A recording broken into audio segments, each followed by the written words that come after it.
Alright, ladies and gentlemen, we are here for the opening 2 rounds of the ARC Supercars Championship. The first 2 races will take us to the Daytona International Speedway. We are about a minute into qualifying, and it seems like the first handful of cars are slowly meandering their way towards the start-finish line. I'm never going to figure out who they are. There we go. Luis Ramirez is the first driver on the racetrack, so he will be the first to begin his first time lap, I should say, as he heads across the start-finish line. 11-car field. Obviously, this isn't a premier series like a GT3 or Formula 1, so wouldn't be expecting pre-qualifying or anything of the sort. 11 cars for the opening round from Daytona. V8 Supercars, I believe this is their second full season in use here in ARC. The last one was quite an interesting experience. I believe DIVEBOMB was the champion, and I don't really think there was much competition for it that season. So we'll see if history repeats itself or not. There's a spun car on the inside there. I couldn't really determine who that was. I have to get used to the car numbers.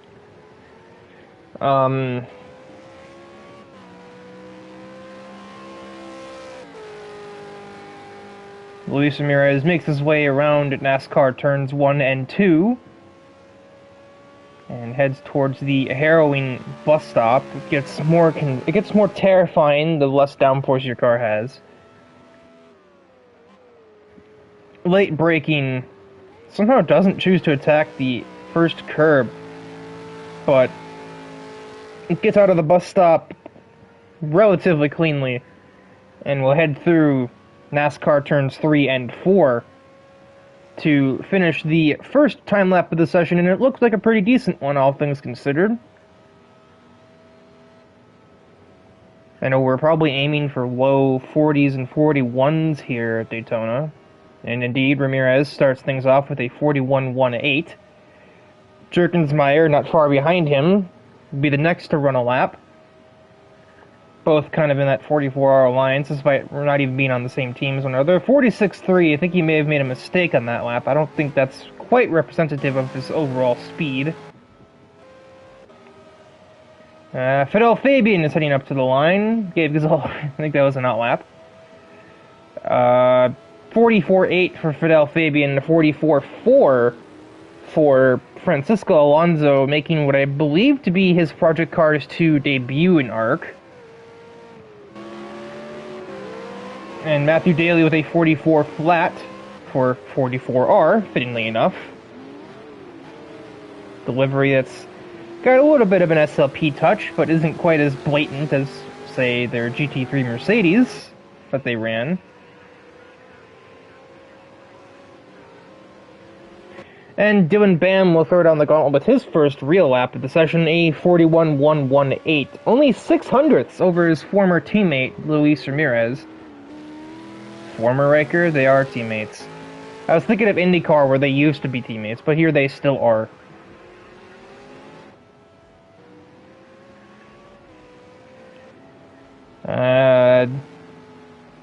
Gabe Gazzola must have abandoned his previous run. Who just finished the lap? Oh, AJ Knickel ran a 46.1 and got a bit of oversteer through turn 1, so that's his attempt finished there. Jerkensmeyer heading out of NASCAR 4 to complete what should be a considerably faster lap time, I would have to assume. I really don't think a 46.3 is his overall speed here. And indeed finds 3 seconds to 43.3, putting him on the second row.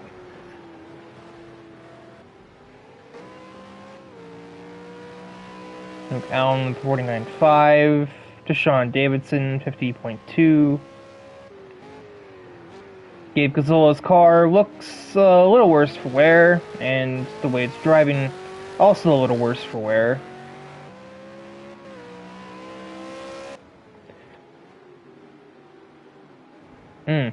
Something wrong with the car? Is it using GT3 braking points? Those don't quite work. V8 Supercars are a very interesting machine, as DIVEBOMB, okay, yep, 40.3 and he scrapes the wall as he returns to the pit lane. V8 Supercars are an interesting machine, as they kind of feel like faster GT3 cars. Because they're way faster, they're also a bit harder to drive. As Francisco Alonso, with a 41.7, will put himself on the second row.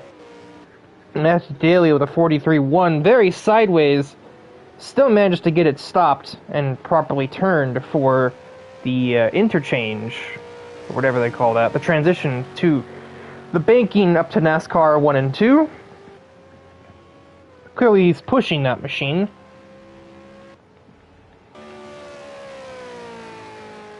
As he heads up to the bus stop to attempt another lap. We'll see in a moment when he crosses the sector timer if he even survives the bus stop. More oversteer. He is a little bit over the limit, I would say, and he's not looking fast on this occasion. Speaking of not looking fast right now, AJ Knickel certainly needs to find a better lap time than that. I feel like he probably can. I'd be very surprised if he can only manage a 46.1 while on the same setup as a car running almost 6 seconds faster.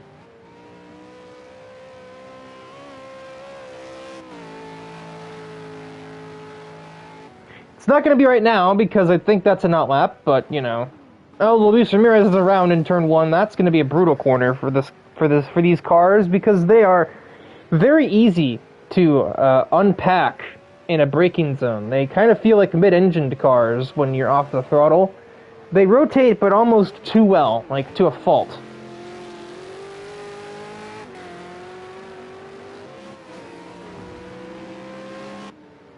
Alonso nearly, I think I read that time split right. I think he's only 4 thousandths down, which can be recovered from here, especially if I think he... Okay, never mind. That car is getting out of his way and letting him pass. I was going to say, if he's getting slipstream off the car that I know is ahead of him, that'll really help. And honestly, I'm surprised slipstream isn't playing more of a role here, considering it is Daytona.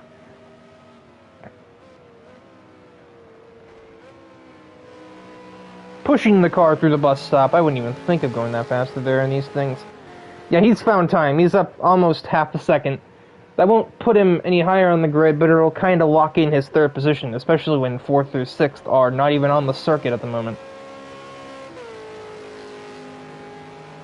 AJ Knickel through NASCAR 1 and 2. I'm still kind of keeping an eye on him because I seriously think that he's got more speed than that. Gains exactly half a second, jumps to a 41.2.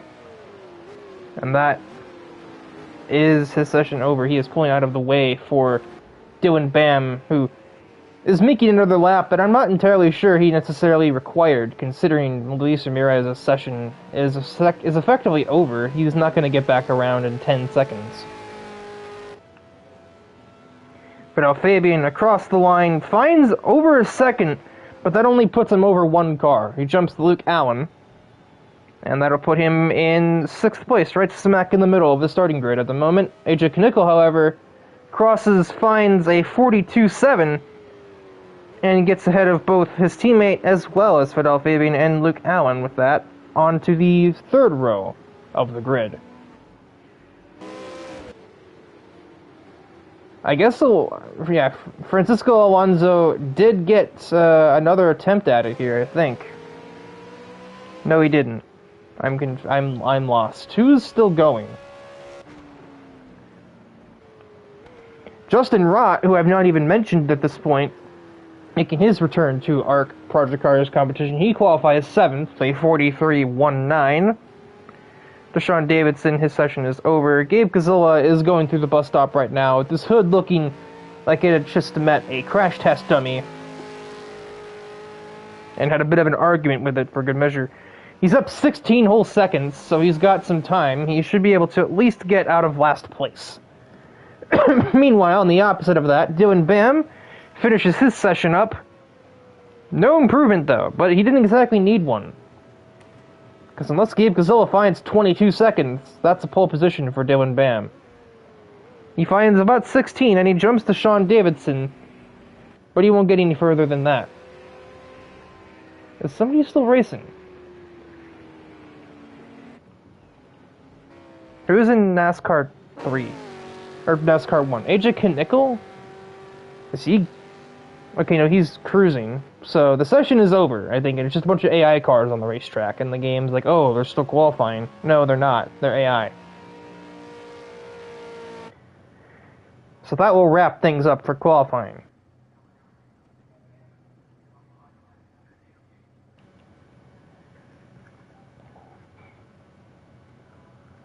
Sort of an evenly spread field. We've got cars of all lap times. The general average seems to be around the 42s and 43s.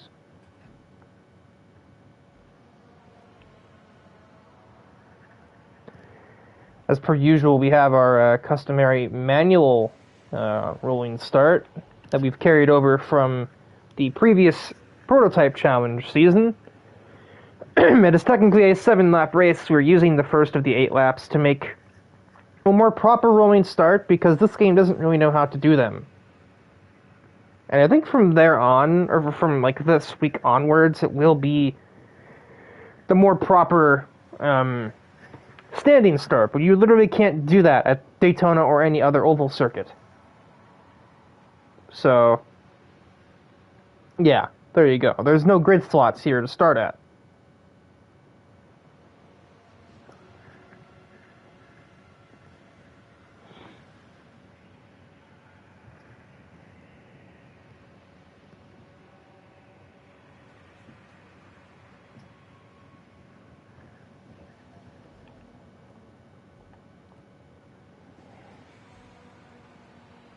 Wow, these cars look so similar. I thought they were teammates. They're not.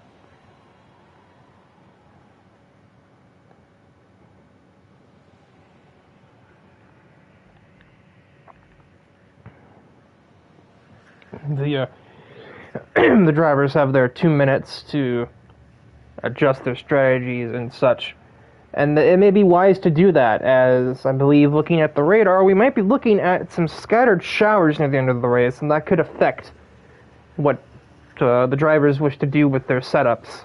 Probably add an extra liter to a fuel to compensate for the higher revs in the traction zones, and maybe add a click of downforce, or maybe adjust the ride height a little bit just to avoid hydroplaning. It's not going to be heavy rain, but you can never be too sure. So although this rolling start looks relatively normal, I do not believe we are going here. We are not. Everybody is doing a normal 2-wide pace lap, and that gives us time to run down the grid order in detail.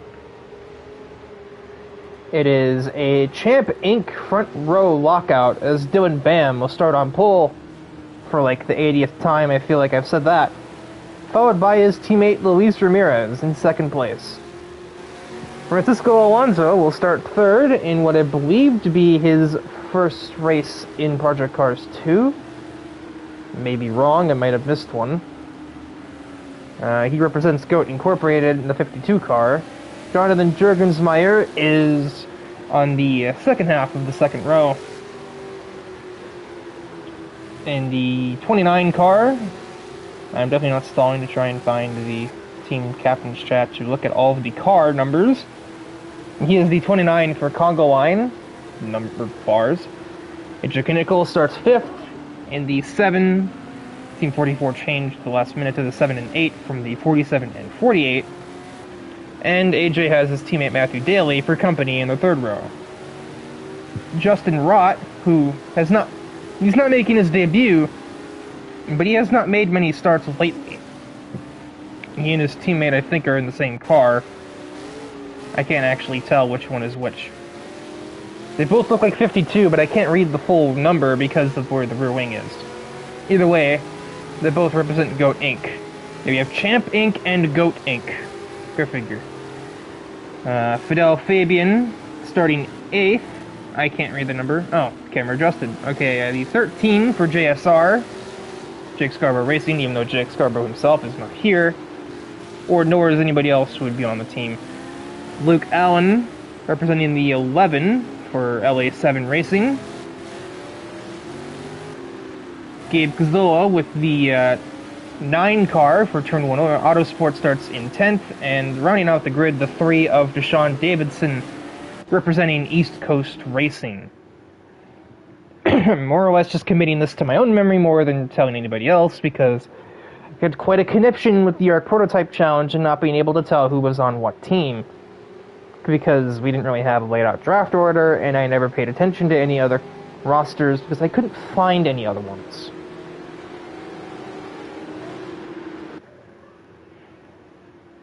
At any rate, we are doubling up here, and we should be...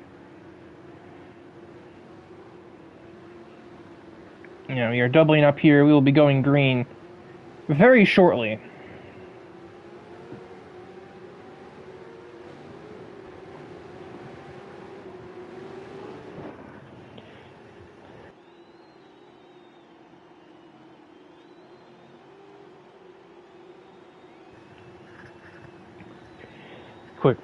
Quick bit of refreshment before we take the green flag. DIVEBOMB's in first gear. He is ready to get this thing underway just as much as probably everybody else, I'd have to assume. Into the fictional Geico restart zone, and we are green for the first round of the ARC Supercars Championship. And DIVEBOMB got a big jump on his teammate. He'll be well safe into turn 1. I don't know if we'll be able to say the same for everybody else, though, as it can be chaotic. And there it is, immediately Francisco Alonso kind of just didn't notice AJ Knickel was going for a pass, and they make contact at the earliest hurdle. That won't be pleasant. I think what I could see from my angle there was that, yeah, Alonso did just kind of turn in on the Canadian driver there. Luis Ramirez is getting racy with his own teammate, tries around the outside of the second hairpin, but he doesn't have the grip for that. Or does he? He has the huge exit off, and he's going to actually be contesting for the lead heading towards the interchange, or whatever it's called. He's going to get the lead. As he gets stopped enough, Luis Ramirez into the race lead over his own team owner.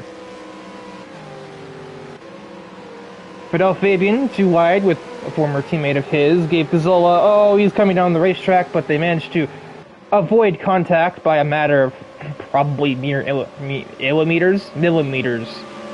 And Fidel Fabian will fall back into line, but Luke Alvin's not falling back anywhere. He's apparently taken all of the downforce off of that machine. He and Fidel go too wide into the bus stop. Ooh, slight touch, but no disasters, which is the crucial thing. Everybody is gonna, for the most part, survive the first lap here, except for maybe Deshaun Davidson. Oh, the rain has come very quickly. You can see it start to sprinkle on the broadcast camera there. It's a light rain, so it may not make too much of a difference in the long run, but it's obviously still something that you've got to think about as you race. We have not had a good rain race in ARC in a while, so some people may be out of practice with the concept, much less, the application. AJ Knickel is making his way back up the field ahead of Luke Allen, heading towards the first horseshoe, nearly making contact with Fidel Fabian at the apex, and making a slight rub on a fender on the exit, but these cars can take a little contact. They're basically just fast touring cars, or NASCARs with downforce, or faster GT3s. Down the inside goes the 7 of Knickel, and Fidel Fabian is forced onto a wide line his car doesn't accept. Gabe Gazzola, also a victim of the Canadian driver. That makes it sound like he just wrecked him. No, he didn't do that. Up into 5th after a pathetic first lap, AJ Knickel is already back where he started, and DIVEBOMB is not where he started. Down to 3rd place, having been overtaken by Jurgensmeyer while I was watching Knickel make his way back up the field. And everything seems to be relatively single file at the moment. Luke Allen, I think, just gave Fidel Fabian a nudge, multiple nudges by the looks of it. I don't think that was a turn-in that Fidel wanted to make. Gabe Gazzola's around collecting Fidel Fabian. And that'll put the 09 into the wall. Fidel Fabian is finally able to get his car pointed in the proper direction. No caution, though, as that didn't really... Well, I mean, nobody really spun out. It just kind of stopped Fidel in his tracks, and Gabe sort of just haplessly bounced off of the barrier. Gabe Gazzola does pit for the damage, as does Luke Allen. I wasn't aware he had damage to his car. Unless he's getting onto wet tires, which might be a move, as the rain is very much worse than I thought it was. As a result, all of the cars in the back decide to take the risk. They're already running in the back anyway, so they'll just be hoping that those wet tires are the move. It should rain from here till the checkers, so it's just a matter of, does anybody dare try and complete the race with no stops? Do they try and just survive the wet surface of the racetrack on the slick tires? Or does everybody pit? And then suddenly the likes of Cazzola and Allen and Fidel and Davidson suddenly look like geniuses because they did that first. Alternatively, does anybody in the back go in now to cover them off, or do they leave them to their own devices? And this is the decision making that comes when, rain is hitting the track, and the lap times are definitely reflected in that, as Ramirez is 4 seconds slower on this lap. He doesn't look uncomfortable out there at the moment, but you just have to wonder which one is the faster option. He's not pitting here, and I feel like it's kind of a do it now or don't do it at all type thing. If you aren't pitting now, you're pretty much committing to not making a pit stop anywhere between here and the finish line, because I don't know if the rain is going to get worse or not, but now it's sort of a sunk cost fallacy. Oh yeah, we're skating here. Juergensmeyer and Knickel both way off at turn 1, and Dylan Bam he's loving this. He's catching up to Ramirez rapidly. Ramirez gets a little bit of oversteer and just gets out of his teammate's way. Dylan was clearly prepared for the rain. If I didn't know any better, I would almost think he was on wet tires to begin with.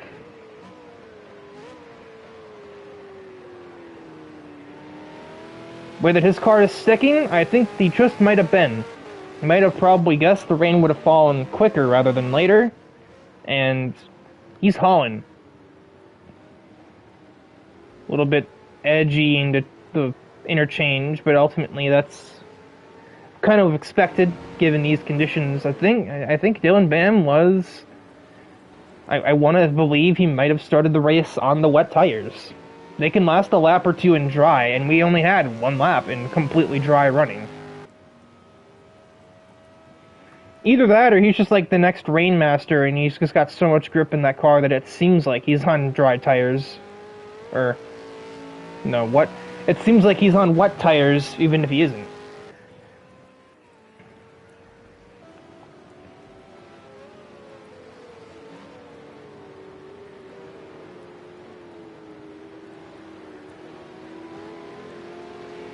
Matthew Daly is slowly approaching Jonathan Juergensmeyer. I think the rain tires were the decision to make. This doesn't look fun for anybody else right now. Zero traction to be spoken of for anybody else. Anybody who hasn't pit, which I believe is the top 6. The bottom 5 have. AJ Knickel makes the call. He pits. His teammate will follow him in. But the top 3 remain. Ramirez and Juergensmeyer do not pit, and I'm still convinced, based on the lap times, there's absolutely no way Dylan Bam did not start on wet tires. I refuse to imagine it any other way. He started like this.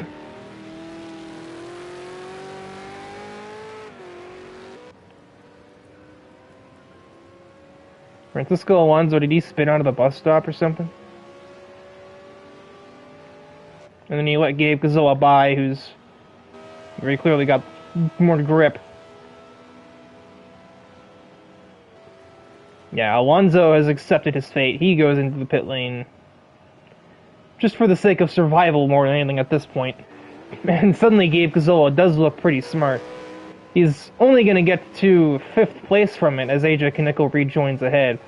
But considering his pit stop was prompted by him hitting the wall and damaging his vehicle, getting to a top 5 off of a Hail Mary decision to pit for wet tires is quite a recovery, I would say.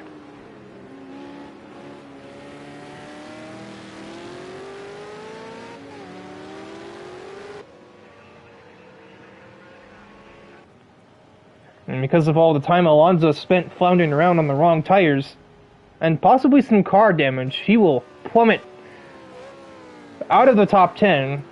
I don't believe he'll score any points, and he won't even finish on the lead lap. As Dylan Bam has just lapped him. He's now on his way out of the pits, but I think that's a little late now, when you say.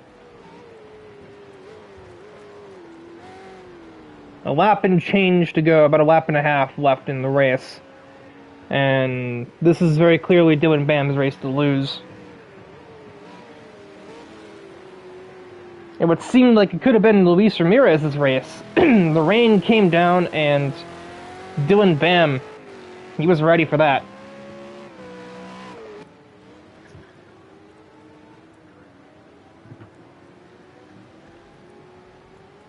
And now everybody's just, nobody is even interested in getting near anybody else. We're just trying to ride it out to the finish and see what the feature race holds.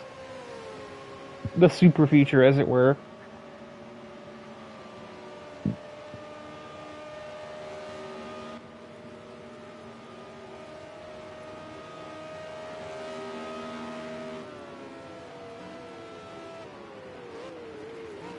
It seems like Justin Rott is somewhat catching Luke Allen, and he's pretty much our only hope at the moment for an on-track battle, especially as he gets a really good run out of turn 1, and closes even further in on the LA7 driver. The only cars near each other within a second of the next. And we'll be looking at this battle. For the 8th position, Luke Allen has a penalty, but as ever, those penalties tend to get removed if they were egregious, and they usually are, because they often get handed out to drivers who took the necessary precautions to not get penalized. Although Luke's is not a 1 or 2 second, it's a 10-second penalty, and I'm not sure what he could have gotten that from, but I wonder if that was a speeding penalty. If that was the case, then yes, that will stand, and it doesn't matter what Justin does, because he'll be getting that position anyway. He also lost a lot of time in the transition, enter oval thing, this corner. He lost a lot of time to Luke there, so he may not be within striking range, although we do have Matthew Daly around at the bus stop, and that will demote him to 9th. Fidel to 6th. And suddenly, now it's a battle for 7th. If Justin can close back into Luke Allen.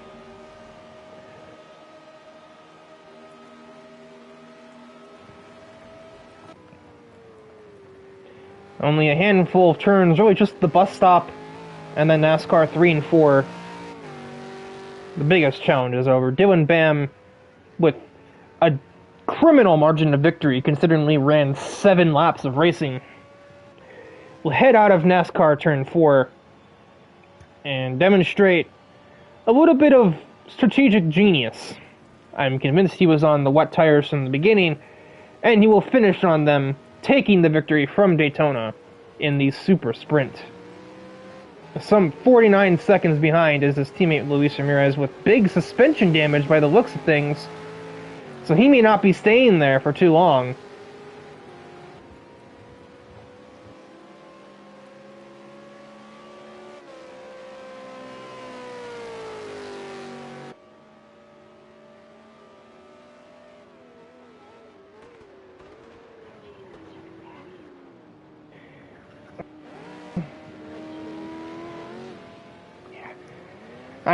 Interruptions. Luis Ramirez is around in the bus stop. I'm being spun by my grandmother, apparently. And so it'll be Ramirez with only 1 corner left to make. He's going to lose 2nd place to AJ Knickel, the driver that nearly crashed on the first lap. And so, as if to return to the status quo, Dylan Bam first, AJ Knickel 2nd. And then Luis Ramirez will round out the podium. Gabe Gazilla almost got a podium even after crashing on lap 3 or 4. So quite a recovery drive from him. And what could have probably been, well, not race ending, but certainly taking him out of contention. He'll instead get a top 5 result after damaging his race car. Jurgensmeyer 5th. Fidel Fabian 6th. Justin Rott 7th. Daly 8th. Luke Allen will get here with 9th after what I can only assume to have been a mistake, to have been ended up behind both Matthew and Justin.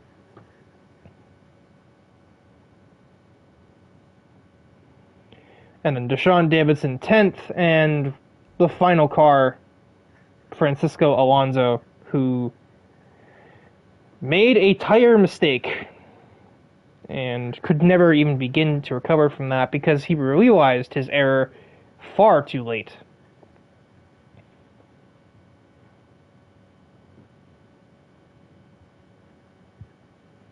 Margin of victory over a minute between Dillon and Knickel after a 7-lap race. That is just criminal.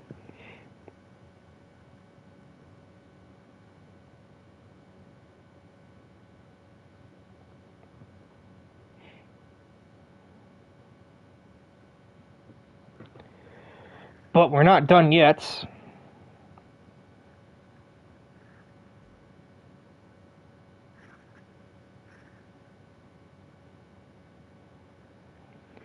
As we have the double-length feature race coming up.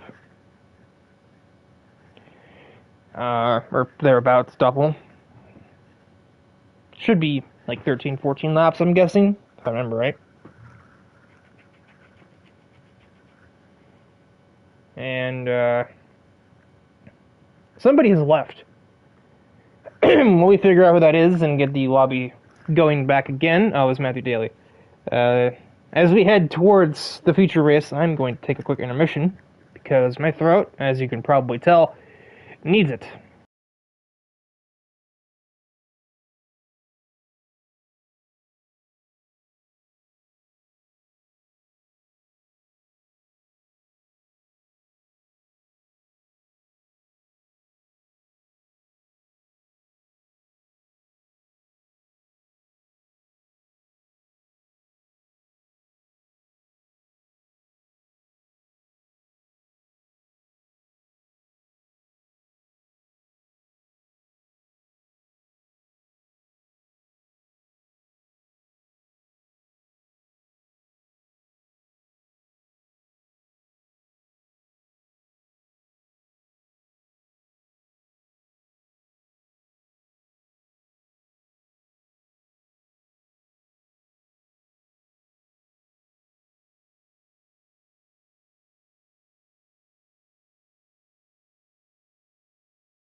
Alright, intermission over. Never mind.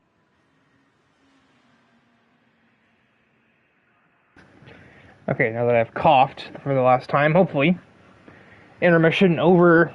You're here for the 14-lap feature race. I assume that's the same as the other sprint feature formats where we will flip, I should say, the top 8 finishers for the starting grid of race 2. Which, if I remember right, I think gives Matthew Daly the pole? It's him or Luke Allen. Or no, it's him or... I think it's Matthew Daly.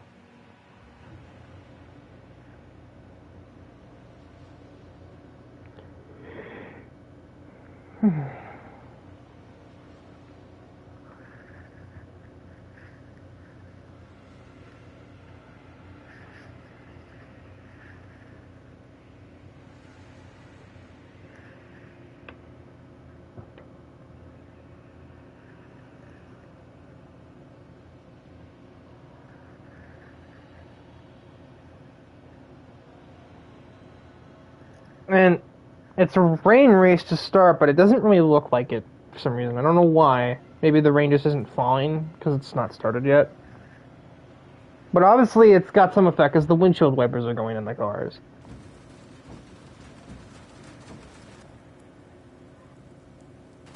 Okay, now it's raining.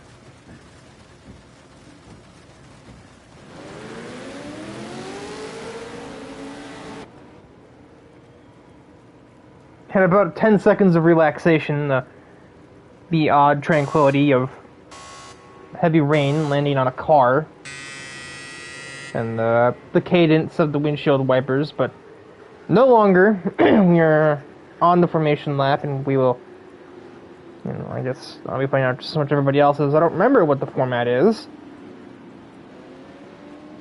Here's where. Oh, was Justin Rod actually the pole sitter?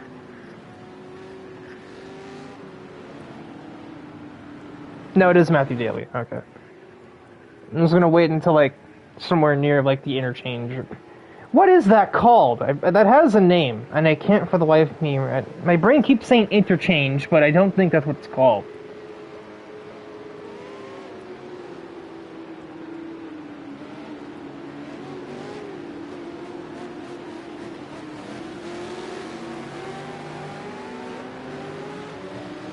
No, I'm not looking up a Daytona track map. Hush.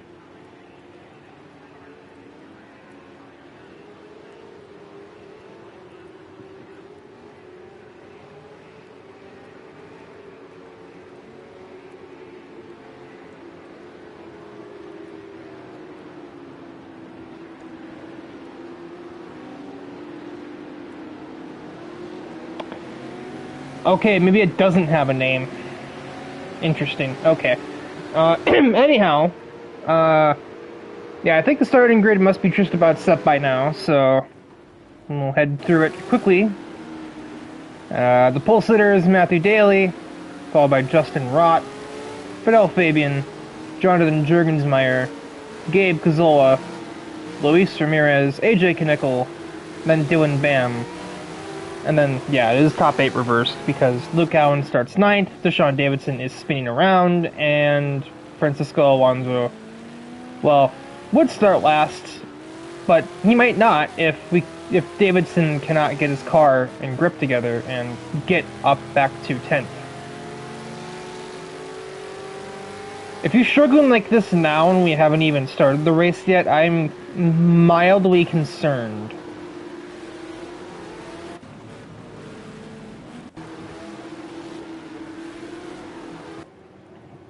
But formation lap nearly complete. I think we'll be doubling up again out of the bus stop as we did before. Might as well point out that stability control is disallowed, but ABS and traction control are allowed, and I feel like you'd be wise to use it. I'm kind of like indirectly directing this at the likes of Davidson, who I just saw spinning out and breaking traction on the formation lap. Not a great look.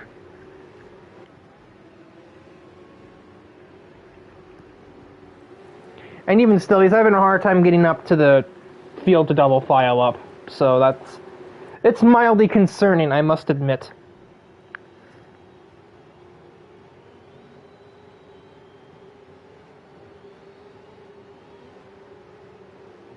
What are they doing? I don't know. Are we green here? What am I looking at?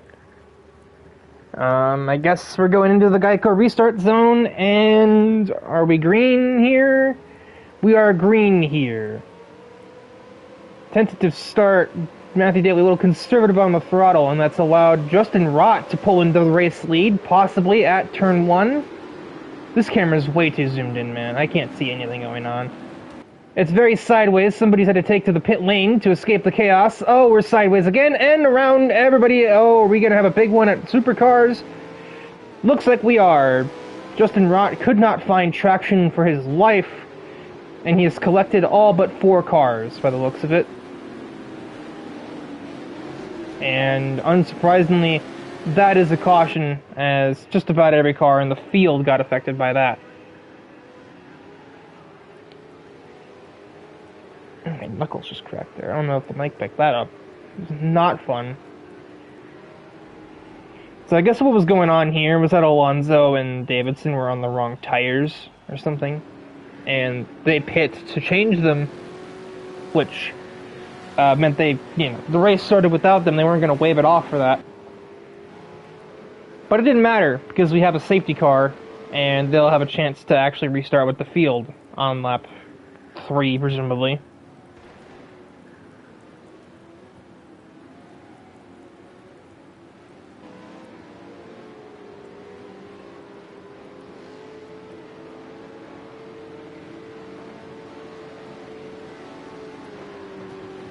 The thing is, if it's the same progression as before, the rain will probably go away pretty fast. Or at least the rain precipitation will stop. But the moisture will likely remain on the track all the way to the finish. Crew should use cockpit more often. I just don't. Like, I had to sort of, like, wipe it from my brain to use chase cam.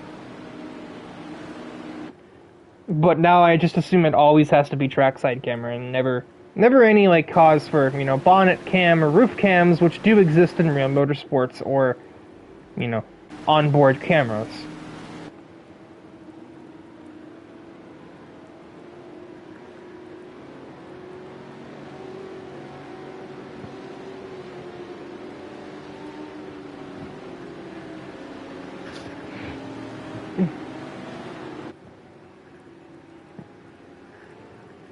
So, pits are open, or about to be when we get there, and I feel like we're going to see most cars diving in, because I think a lot of people just got a bit of damage from the turn 1 chaos, in a word, or in a phrase.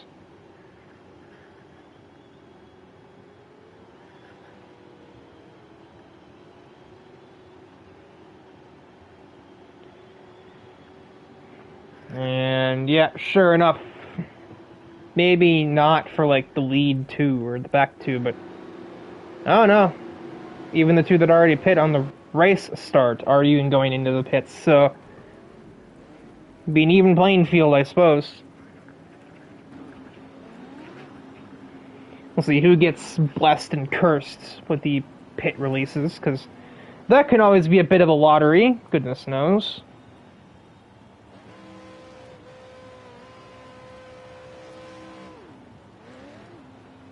Yeah, Fidel, you got it.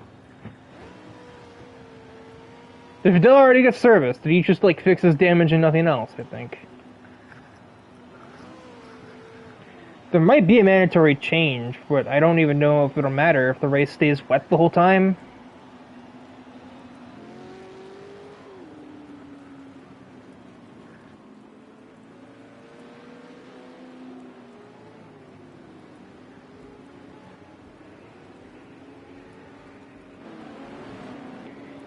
The pit lane gods have not blessed Luis on this day, as he goes from 1st to 6th.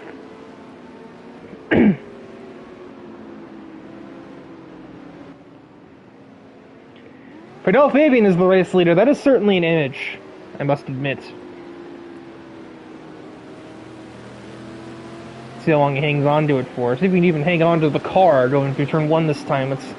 Let's hope for that as a starting point, I suppose.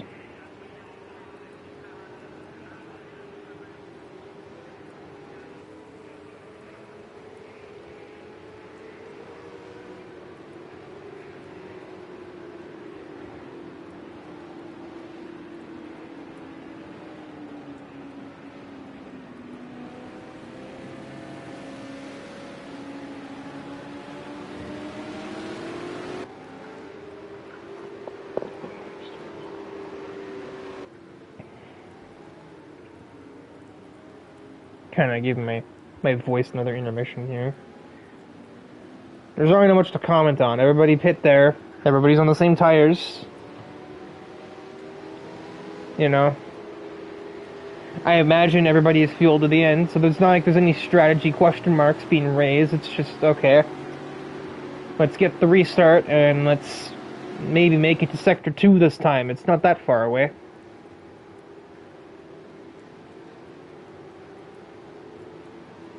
But with these sort of midway point conditions, I guess it kind of makes sense that might be a little easier said than done. I can't really see the rain falling. It's like sprinkling still, but again, because the sun is down at like, 9 o'clock at night in game. And almost in real life too. It's like 8:30 or something there. 7:50. I'm dumb. So yeah.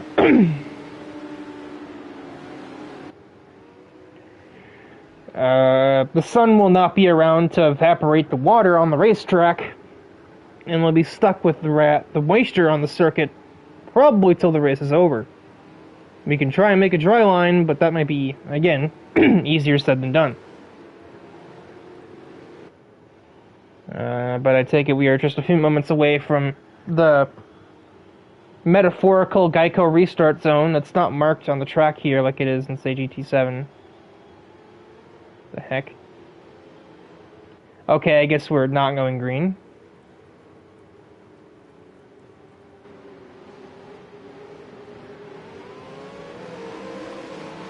Oh, no, we are. I just couldn't get the thing over AJ Knickel because of the leaderboard. So we are green, and those two are just diving into the pits. I guess they didn't change tires? I don't know. I'm very confused. Ramirez makes up a place early into turn 1 ahead of Luke Allen. And we do survive turn 1 for the most part. Some cars better than others, but we have no caution. We do have somebody. Oh my god! I can't keep up with the leaderboard. My god. Ramirez around at the first horseshoe. That was stupid. Every time I clicked on the position he was in, he went down another position. And I just kept following him down the order, trying to catch up to him and look at him. All the while, the camera is super zoomed in, like we're trying to stare at the car number, not the fact that he's spinning. I think that's down the inside of Gabe Cazzola. Yeah, it is. And in the background there, we also see Ramirez getting back ahead of Davidson. A spin like that wasn't going to damage his car. I think everybody knows that. So Gabe's got a bit of a run on the high line, but then he forgets to move the steering wheel somehow and finds the wall. How do you do that?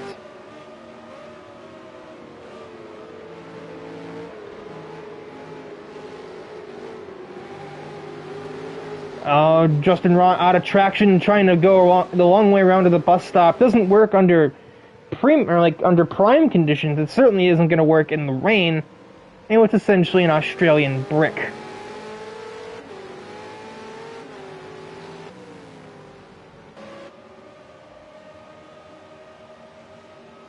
Somehow in all of that, Gabe Cazzola got back ahead of Dylan Bam. What the heck happened there? How did the NASCAR Final Four driver that forgot to make the bankings at Daytona get back ahead of Dylan Bam? How did that even happen? I'm so focused on Justin Rott losing control at the bus stop, I didn't even notice how this transpired. But Dylan Bam is back to his bumper, almost hitting his bumper as a matter of fact. Down the inside goes the 2-car, and Gazzola leaves all the space that DIVEBOMB could have possibly needed there. He's hardly even trying to race him for it. Probably focused on surviving more than anything at this point in the race.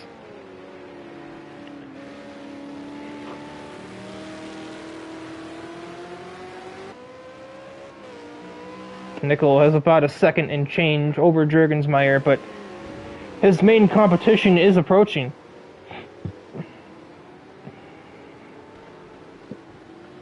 And clear from traffic. Ramirez also up to the back of Matthew Daly.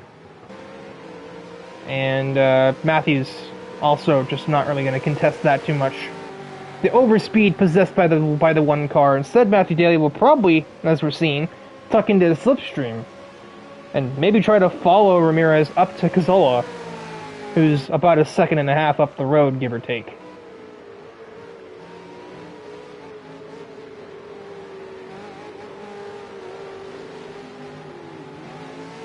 Oh, Ramirez is getting massive oversteer. He has to catch the car, but he does manage.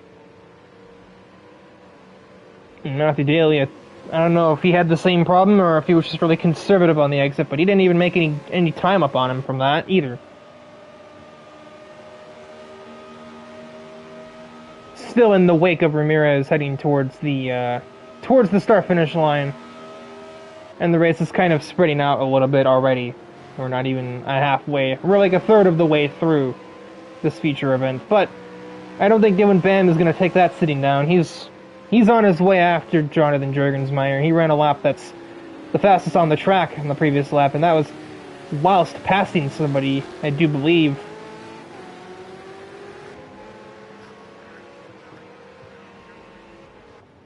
Davidson and Rott in the pit lane.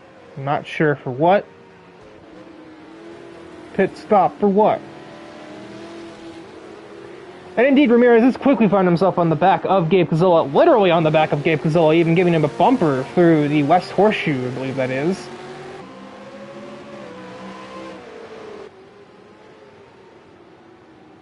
Gabe, I think, took a defensive line, but he's locked the brakes up, and that's giving Ramirez a free ticket to 4th position.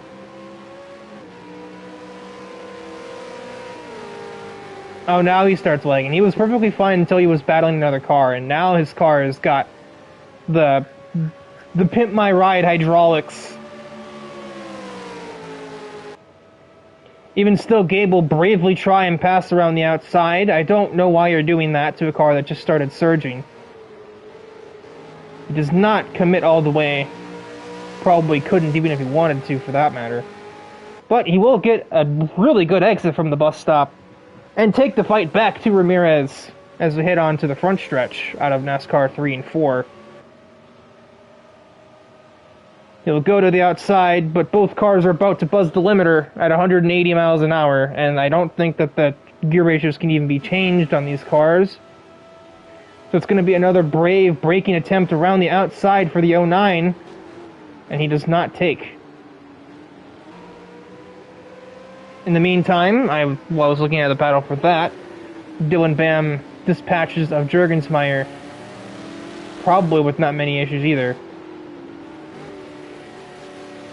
A bit of synchronized overtakes from the Champ Inc. duo. And my neck is sore. Not really relevant, but it's sore. Juergensmeyer is still kind of there on the back of Bam, but a lot of oversteer there is not going to help his case. Up in Sector 1, even while having just made a pass. So, it really was just the path of least resistance for DIVEBOMB, and that 47 flat on the previous lap is saying pretty much everything you need to know about this guy's pace at the moment. It is once again his race to lose, but he's still got one more challenger in his way. AJ Knickel.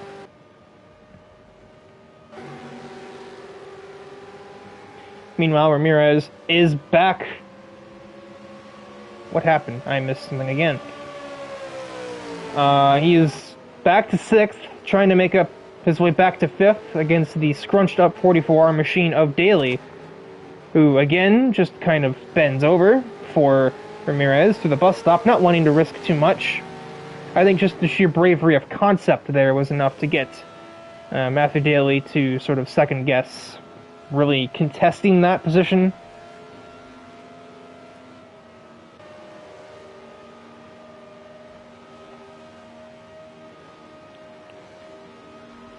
Although this time he's much further back from Cazzola than he was before when he originally made that overtake the first time. So it's not like Matthew Daly is going to be able to follow him up to the 09 car. I highly doubt, at least. As much as the sort of indicator there might say, I don't really think Jurgensmeyer is really gaining on Dylan Bam. AJ did respond, though, and he ran an equivalent lap.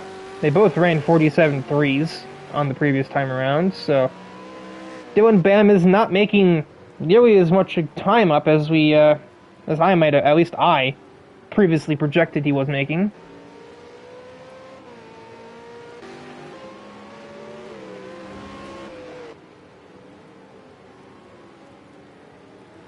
Bit by bit, Ramirez is closing in on Cazzola, but it's still going to take a minute, I would say.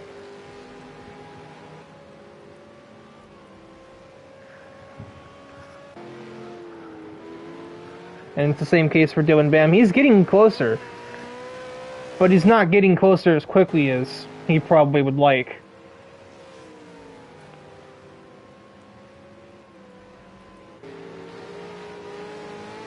It's a good bus stop. Ramirez is actually, never mind, he's losing time to Cazzola, who must have gotten an even better run out of the bus stop. Rott in the pit lane a third time in the race. This time I just assume he probably wrecked his car.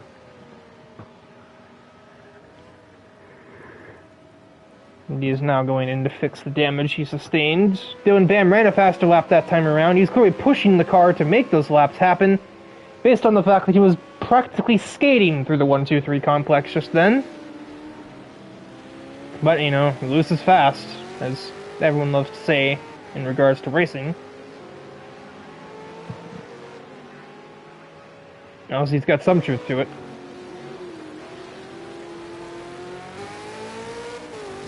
Oh, the rain has not stopped. It is still coming down as we have passed the halfway mark of the race.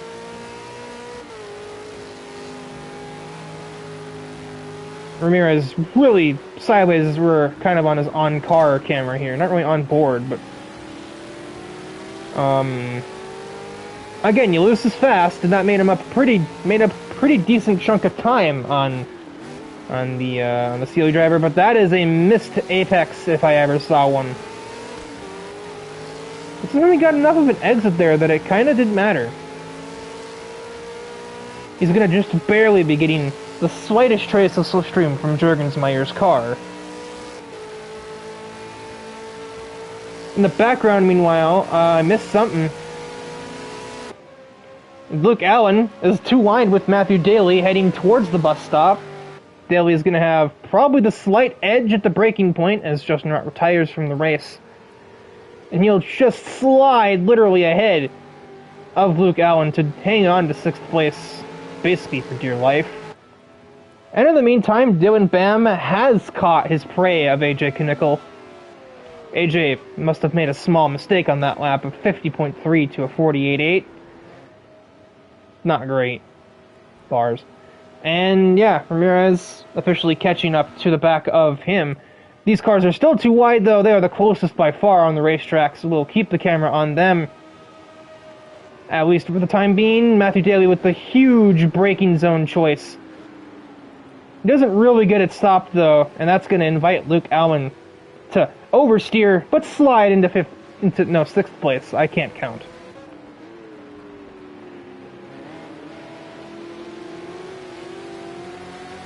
Left car ahead, that would be Deshaun Davidson. Will he get out of the way successfully for the 2 leaders? Yes, he will. There's plenty of space to be not in the way over there. Oh my word. The battle for 4th also raging on, and Jurgensmeyer is just kind of on his own little island. He's not a part of either battle. Any of the 3 ongoing, actually, for that matter. Although I think the battle for 6th has been decided. Matthew Daly's car has definitely seen some better days. Oh, but Luke Allen has seen some better corners. He's into the tire barrier outside of the interchange. And that's going to put him right back to 7th place. And he'll probably remain there unless Matthew Daly makes an equal mistake. AJ Knickel is around from the race lead, probably trying to push for his life, and he pushed the limits instead. Ramirez almost finds the back of Cazzola, an awkward entry into the bus stop for him to avoid making contact, and now he is also around. The bus stop claims yet another innocent victim. The traction on the exit there, there isn't any. It's that simple. There is no traction out there, as the rain has not yet let up in this whole race. And Juergensmeyer currently 2nd place. AJ Knickel probably looking to still change that. He's got time. I think Dylan Bam is... it's his race to win now. His race to lose, rather. But AJ Knickel can still get back up to the CLE representative. Re-overtaking Deshaun Davidson, whom got by while AJ Knickel was spinning through the grass.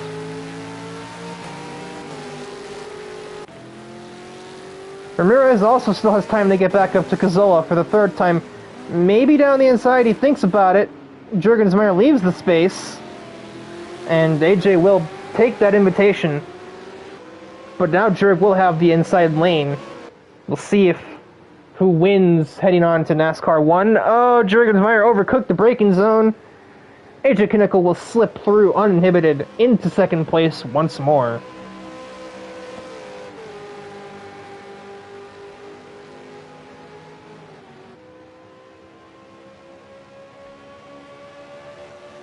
Now, do I see a slipstream advantage, though? Does that matter in the long run? I don't think it will. Juergensmeyer is going to stall out at 181. It's going to be a battle of who gets the better bus stop. And that's kind of looking like it's going to be AJ Knickel just based on the way that Juergensmeyer entered. And I think this battle is over.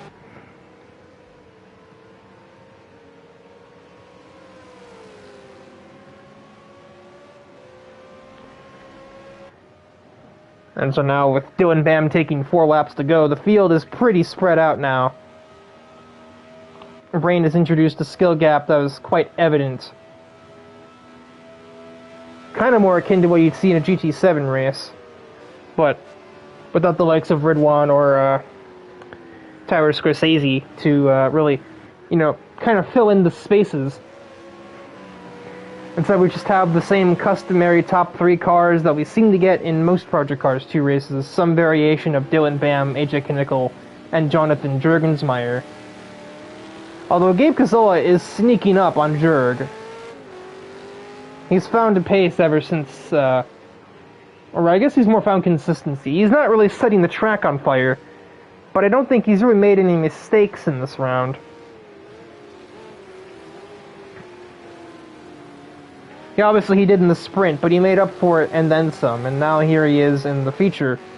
Just kind of hanging on to his spot in 4th, waiting to see if one of the customary top 3 make an error that he can capitalize on, and get himself a quiet, unexpected podium, which he has become so good at doing that even I kind of recognize the action as just something that Gabe just kind of does.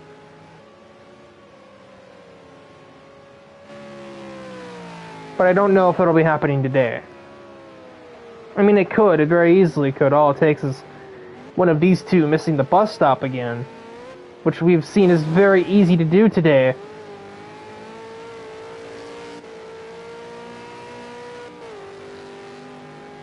No such occurrence on this lap, though.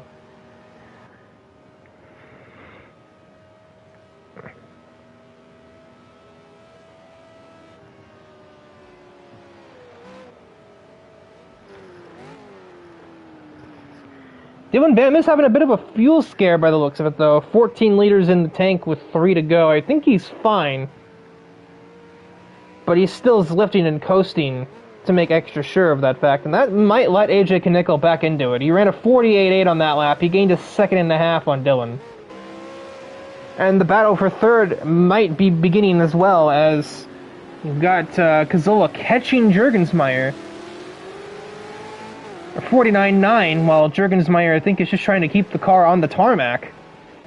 Dylan Bam has a penalty. Although my guess is he probably let off for it.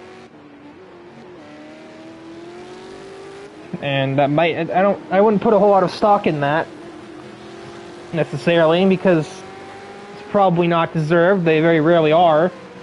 We have more lap traffic. Francisco Alonso is in the area. And that might actually just end up assisting. No, it won't. It doesn't assist anybody, actually. He's already behind Jurgensmeyer, and he's getting out of Gabe's way completely. So, yeah, as lap cars are meant to do.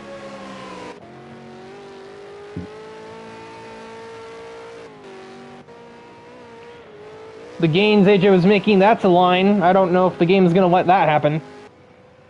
AJ is using all of the track and then some to try and reel in the race leader, but I don't think that'll come to pass, per se. It looks as though... Oh yeah, Gabe definitely has a run generated on Jurgensmeyer. That's going to be an issue, but they're going to stall out as they cross the start-finish line. And so it's going to be kind of a repeat of earlier. Can Gabe shoot around the outside? Who's the later braker here? It's the 09, later on the brakes. Does he get it stopped? Not really. He keeps it on the racetrack, but he certainly didn't get around Jurgensmeyer doing that. A 52-1 for Dylan Bam, a 48-7 for AJ, so it's still on. My throat's not, though. My throat is very off at the moment. 9/10-ish between 3rd and 4th place. 4 seconds. Never mind, Knickel's around. Game over, man. Game over. He's actually going to lose 2nd and 3rd as he rejoins the circuit. There goes Jurgensmeyer. There goes Cazzola. Another critical error for the guy who was probably the most excited out of anybody to get rain. It's not helped him today. He's in danger of making no podium positions here, but as we look to the final lap, we might just see a 3-car war for 2nd place. Depending on, really, it all just kind of rests on what happens in the bus stop. Dylan Bam is free to fuel save as he needs to. By the looks of it, I don't think he does need to, though. Not anymore.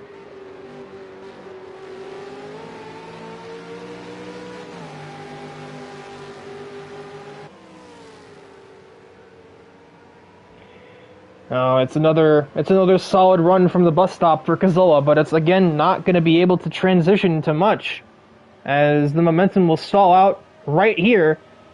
He'll get right to his bumpers, so tantalizingly close, but these spec gearboxes are just ruining everything towards turn 1.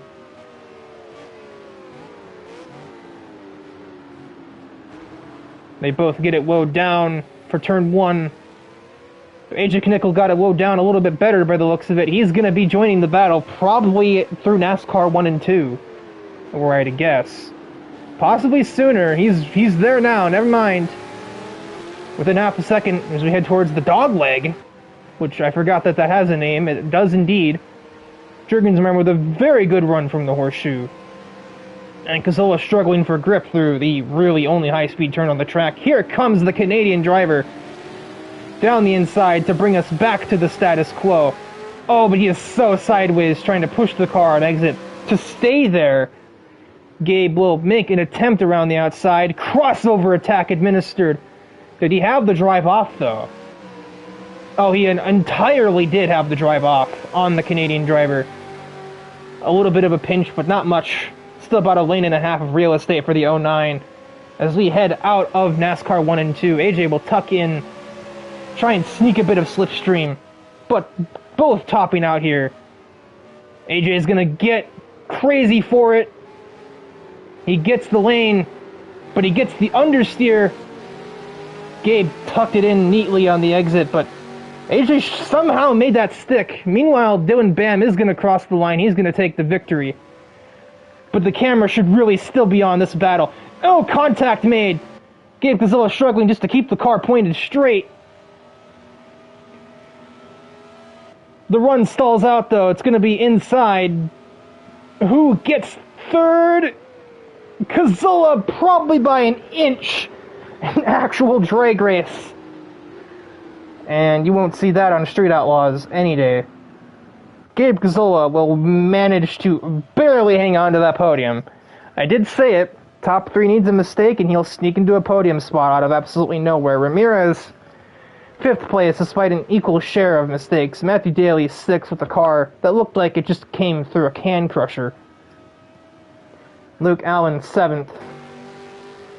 Fidel Fabian, 8th, the last car on the lead lap, and what was a good qualifying result for Francisco Alonso turns into not much. 9th place results, and Deshaun Davidson will survive to bring home 10th place in both rounds, the sprint and the feature. And that will round things off for the ARC Supercars Championship from Daytona International Speedway. Now to bring in our podium finishers. This is the wrong menu for that.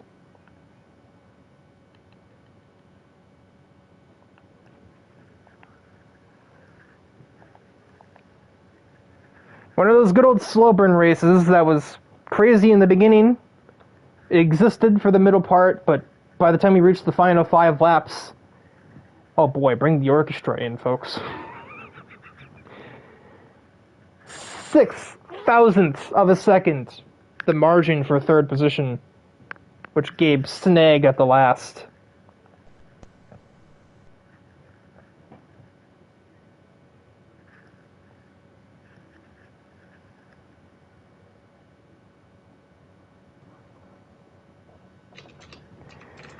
Alright, well, we have our podium finishers, and the person who was 6,000th away from podium finish. I'm not convinced. I'm looking at the replay. It blipped for me at the last second, so okay, I just want to be sure. What do we go off? I thought we just go off what the scoreboard says. We go off physical position, so. I mean, I guess I might as well interview both anyway, since I had questions for AJ. Because I kind of expected him to get there, and then the West Horseshoe happened. But I guess we'll start with what the game declares 3rd place. Gabe Gazzola, starting with the sprint round, was the first driver to make the call for wet tires, other than the driver that literally started on them. I guess, was it a call born of necessity or born of invention? Did you go under the wets because of the mistake, or did you go under the wets regardless? I went on because of the mistake. I spun, and I was like, you know what, fuck, might as well try. And I guess it worked out, so. You ended up getting 4th place in a race that, based on the shape of your car at the end of like lap 3 or so, probably could have been 0 points. Yeah. And then, well, I have a second question for you, but I'll probably ask you and AJ separately at the same time.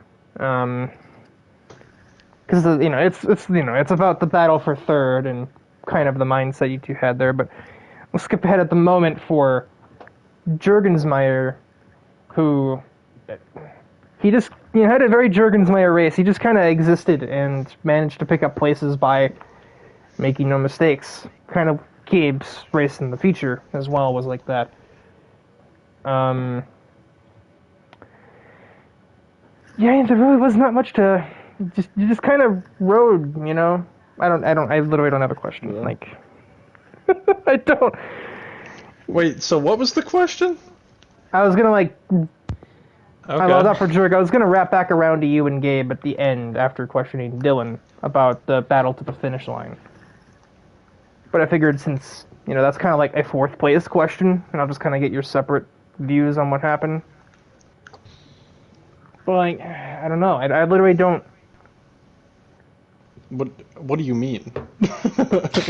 I don't think Raker knows what to say. Absolutely. I don't know. I'm very bad at interviews. I don't know if that's obvious by this point. I kind of have the questions planned out in advance sometimes. Okay, let me walk you through my race. How about that? I had a good time. I really enjoyed driving them, and I felt like I had a good shot at the win. And obviously the puddles kind of had it out to get me. So there were puddles on the track. sprint race, you know, I did the best I could do. Yeah, there were a lot of puddles on the track, actually. They Surprisingly weren't showing high up on the amount of puddles. broadcast. Oh, Didn't see buddy, there many. were puddles everywhere. And, yeah, just unfortunate, really, that we had the sheer amount of puddles that we had, but just I hit a couple of them, lost the spot I needed, and then at the end I was like, oh, Dylan got a time penalty, and I started kind of reeling him in a little by little. Thought I could maybe get within that 2-second period where if he snuck into another penalty, I could sneak that off him and then take that Was there position a puddle on the from West him, Horseshoe? yeah, there was actually. Right in the middle of the corner, down on the curb. I didn't get down there very often, but I went down there 2 or 3 times. It was fine, and then the third, fourth time, whatever, I went down there. There was a puddle, and it completely caught me out, and I got on the throttle and spun it.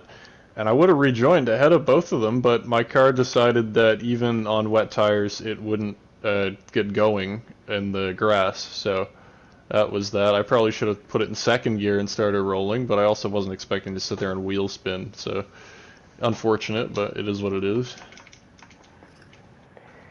And so I guess I'll kind of wrap back around to Gabe's own perspective on that sort of last lap and a half.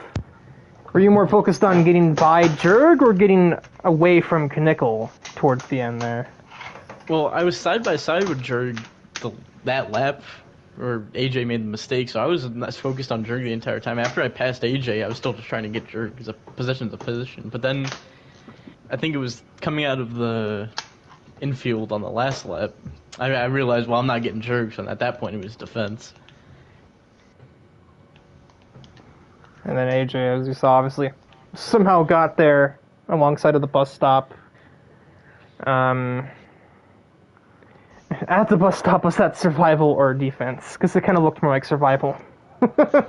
I mean, I went for the move on him, and it gave me a illegal pass, so I didn't really have much of a chance at that point to get him back, and so I needed to. I mean, I couldn't have gone any higher. If I got any higher, I wipe him out and myself. So, you know, it just is one of those things.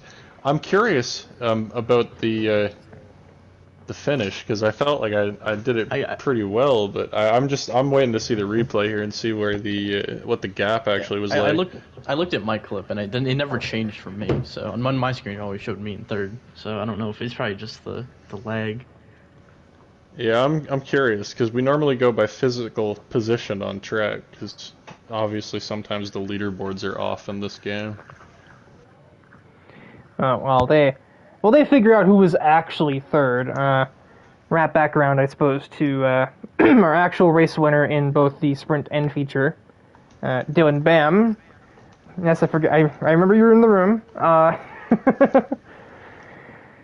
I noticed your decision to start on the wet tires in the sprint. Was that a risk or was that a full-on calculation? Did you know it would rain that early? See, hindsight is amazing experience. Yes, that was calculated. If we remember back to Monza IndyCar, that massive a race, that was set to light rain as well with the weather, and we all know how hard that came down and everything. So I figured, why risk it with the slicks if it's gonna rain? You know, not even halfway through the race, right? So yeah, and hey, it worked, and we won by a whole minute. So I'll take it. And then you just kind of had a relative, not completely simple. I think you had like a spin somewhere, but it hardly mattered because so did everybody else near the top. I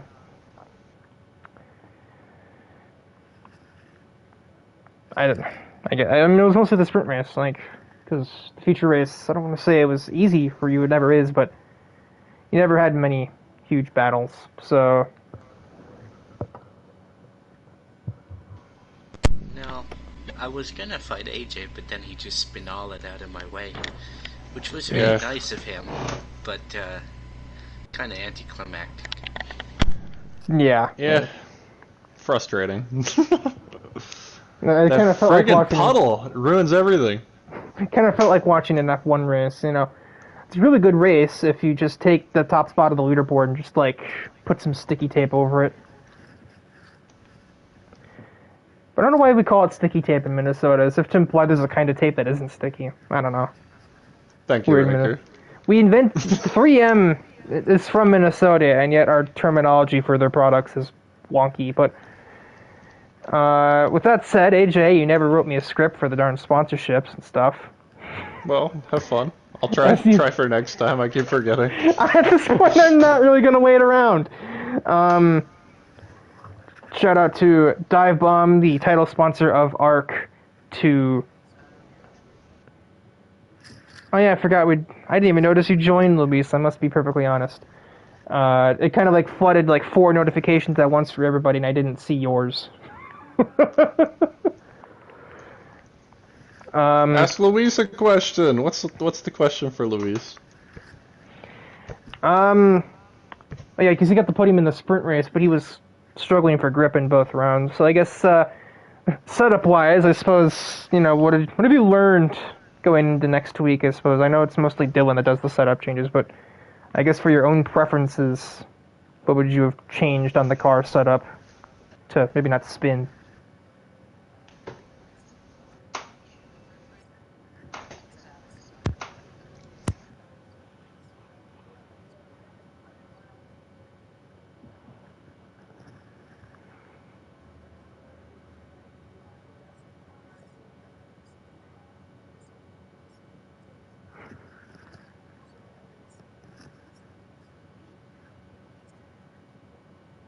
I guess if it was just driver error and hydroplaning, no, there really isn't a whole lot to do on the setup front there, except for crank up the ride height, but you don't really want to do that, unless you absolutely have to. But yeah, I would never have even thought of trying to make it through that sprint race on slick tires, so big ups for even surviving that, much less getting second place, I believe. Oh yeah, because he did have suspension damage at the end, I take it. It looked like you did, but that might have just been your leg, making it look like your car was pulling to the right.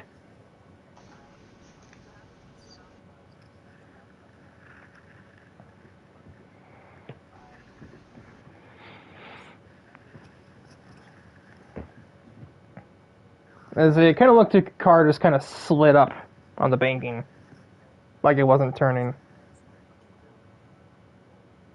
And then obviously your spin in the bus stop gave AJ second place, but I'll